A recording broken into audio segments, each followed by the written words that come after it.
तमिलनाडु राहुल की कहानी।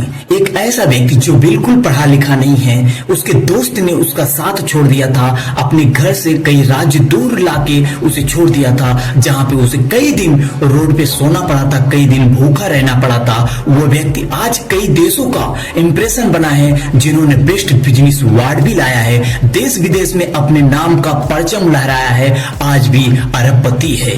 उस राहुल का जो तमिलनाडु से आया था, आज उसी की कहानी बताऊंगा, जिसे आपके सुनने से आपके अंदर एक अलग आग लगाएगी, यह मेरा विश्वास है।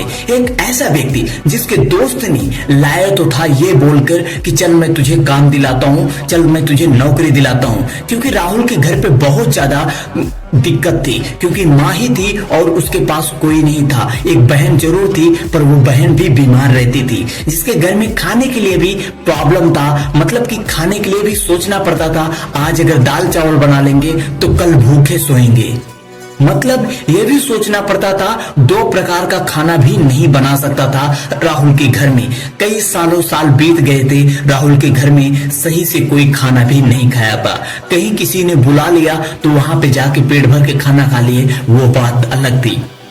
वरना जो राहुल तमिलनाडु से आया था, उसकी जिंदगी का इतनी मजबूरी थी, भगवान ना किसी की जिंदगी में दिखाए, ऐसी मजबूरी किसी की जिंदगी में ना दिखाए। जब राहुल को उसके दोस्त ने महाराष्ट्र लेकर आया मुंबई में, तो वहां पे उसके दोस्त ने एक हफ्ते तक अपने रूम पे रखा और कहीं पे बात किया, पर उसे काम नहीं मिला, क्योंकि राहुल को ना ही हिंदी आती थी, ना ही मराठी आती थी, ना ही इंग्लिश आती थी। महाराष्ट्र में रहने के लिए, मुंबई में रहने के लिए या तो मराठी आना चाहिए, या तो हिंदी आना चाहिए, या तो इंग्लिश आना चाहिए। ये तीन में से एक चीज आएगा तो आप यहाँ पे सक्सेस हो। अगर कुछ भी नहीं आता तो आपको यहाँ पे एफर्ट करना बहुत मुश्किल हो जाएगा। तो उसके दोस्त ने सोचा इसे तो कुछ आता ही नहीं, इसे साथ रखने से क्या फायदा, अगर घर भेजूंगा तो ये बोलेगा घर क्यों भेज रहे हो। तो उसके दोस्त ने प्लान बनाया, अपने राज्य से, महाराष्ट्र में कई राज्य हैं, अपने राज्य से ले जाकर पुणे जिले में उसे वहां पे ले गया, कुछ खिलाया पिलाया, बोलता है यहाँ पर रुको, तो वहां पर रुका और वहां से वो दोस्त वहां से सीधे अपने रूम पे चला आया। उसके दोस्त ने वहीं स्टेशन पे छोड़ के चला आया। वहीं स्टेशन से वो बंदा 2 दिन तक रुका रहा। उसके बाद उसको देखकर किसी ने पूछा कि तुझे प्रॉब्लम क्या है, क्या दिक्कत है। तो उसने बताया कि मेरे दोस्त यहाँ से मतलब बिछड़ गया, मेरे को मालूम नहीं कहाँ जाना कहाँ नहीं जाना। उसे इंग्लिश भी नहीं आती थी। वहीं तमिलनाडु का कोई बंदा मिला तो उसने उसको टिकट दिलवा रहा था कि मैं तुझे तमिलनाडु का टिकट दिलवाता हूँ, तो रिटर्न चला जा तमिलनाडु। तो उस व्यक्ति ने बोला, राहुल ने बोला कि भाई मैं यहाँ पे रिटर्न जाने के लिए नहीं आया हूँ, क्योंकि राहुल ने पहले ही सोच लिया था अब आया हूँ तो कुछ न कुछ करूंगा जरूर, भले नहीं आता तो मैं माँ के पेट में था तब भी तो कुछ नहीं सीखा था, लेकिन आके बाहर सीखा ना तो यहाँ भी सीखूंगा। और बहुत कोशिश किया, उस व्यक्ति को समझाया, उस व्यक्ति को मनाया जो उसके तमिलनाडु का था। तो उस व्यक्ति ने एक दर पे कंस्ट्रक्शन काम पे लगा दिया, जहां पे कि घर वगैरह बनता था, बिल्डिंग बनता था। उस राहुल को वहां काफी दिन काम किया, उसके बाद थोड़ा हिंदी आने लगा तो एक होटल में काम किया। होटल का जो उसका बिहेवियर था राहुल का, क्योंकि बचपन से उसकी माँ ने कुछ दिया था कि नहीं दिया था वो पता नहीं, पेट भर खाना भी उसकी माँ ने नहीं दे पाई थी, लेकिन इतना जरूर दे दी थी जो उसकी जिंदगी बदल सकती थी। वो था संस्कार, संस्कार, संस्कार। इंसान का संस्कार ही सबसे बड़ा होता है। उसका जो होटल में गया, जिस होटल में गया, उस होटल का उसके जाने के बाद जो उस होटल की रेवेन्यू थी, जो उसकी इनकम थी, उसकी 4 गुना ज्यादा बढ़ गई। ऐसा नहीं कि कोई चमत्कार हुआ, बस राहुल की बिहेवियर थी। राहुल एक वेटर के रूप में वहां लेके गया था और किसी ने, और वहां पे जब गया तो वेटर के रूप में जब काम करना चालू किया तो वो लोगों से अच्छे से बात करता था, डील करता था, वो कुछ न कुछ सीखना चाहता था। जो बड़े लोग होते थे उनसे बहुत प्रेम से बात करता था, उनसे कुछ सीखना चाहता है। आजकल तो लोग ज्ञान देने में लोग महारत हासिल है। लोग किसी से अगर मदद मांगो तो लाखों में एक मिलेगा मदद देने वाला, लेकिन सलाह देने वाला हर कोई मिल जाएगा, चाहे उसे कुछ ना मालूम हो, लेकिन फिर भी कुछ न कुछ सलाह देगा।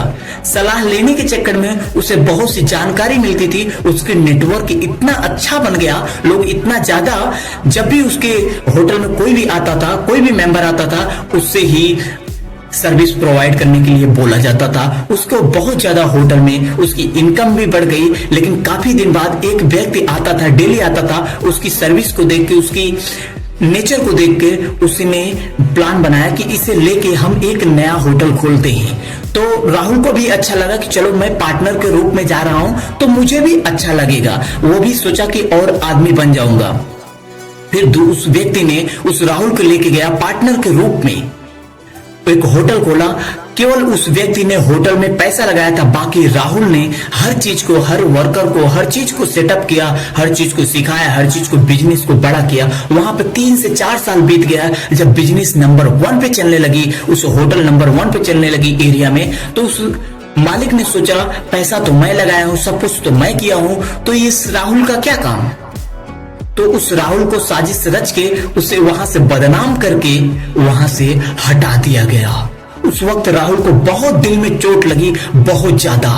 फिर उसके बाद राहुल को लगा कि जब मैं दूसरे की बिजनेस सक्सेस कर सकता हूं, दूसरे की बिजनेस बढ़ा सकता हूं, कुछ न कुछ अपने अंदर तो जरूर होगा। राहुल उस वक्त बहुत विसफल हो चुका था, बहुत ज्यादा सोच रहा था कि क्या होगा क्या नहीं होगा, अब घर भी नहीं जा सकता, अभी क्या करूं क्या ना करूं। तो बहुत ज्यादा सोच रहा था, क्योंकि बहन की भी इलाज चल रही थी, तरह तरह की प्रॉब्लम अब भी खत्म नहीं हुई थी राहुल की जिंदगी की। बस एक बेसिक जरूरतें पूरा हो सकी थी कि उसके माँ बाप, बहन उसके 2 टाइम का खाना खा सकते थे, अच्छे से रह सकते थे, अच्छा वातावरण में दवा इलाज करा सकते थे, बस इतना ही हुआ था। फिर राहुल ने डिसाइड किया कि एक ठेले पे दुकान लगाएं। उसने इडली, डोसा, सांभर का, इन सब का दुकान लगाया, खाने का। फिर से उसने स्टॉल एक फुटपाथ पे तैयार किया, पर वहां भी प्रॉब्लम आना बंद नहीं हुई, क्योंकि म्युनिसिपालिटी वाले बहुत परेशान करते हैं महाराष्ट्र में अगर आप दुकान लगाए हो तो। फिर दिनों दिन, कहीं न कहीं दिन, आए दिन कभी न कभी दुकान उसके तोड़ देते, ठेला तोड़ देते, कुछ न कुछ होता रहता।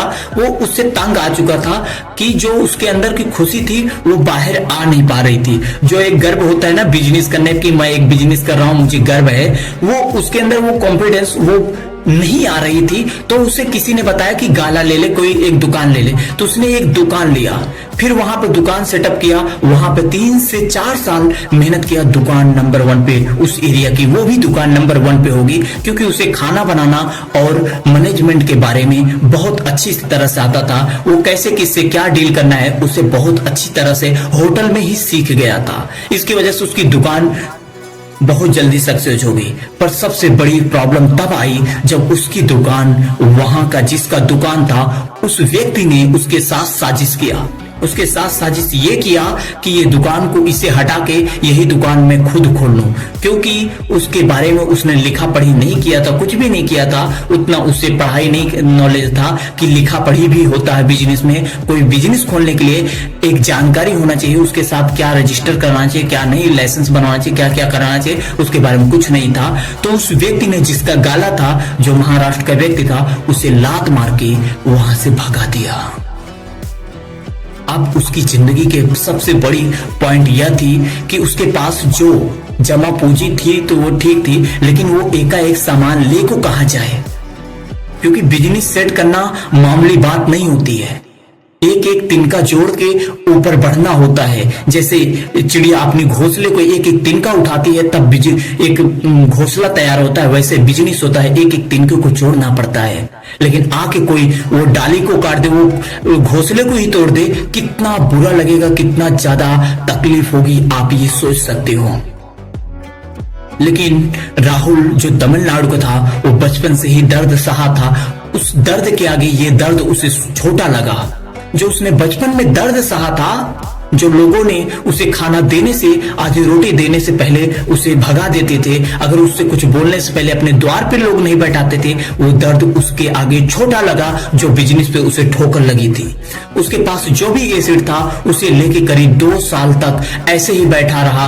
काफी दिन तक उसी से खाता, थोड़ा बहुत यहाँ वहां से जो व्यवस्था कर सकता था करता था। फिर 2 साल बाद उसने बैकअप किया, एक किसी रेस्टोरेंट में उसने एक जगह ली, एक होटल खोला, बहुत अच्छा होटल खोला। उसके बाद वो होटल चल पड़ा।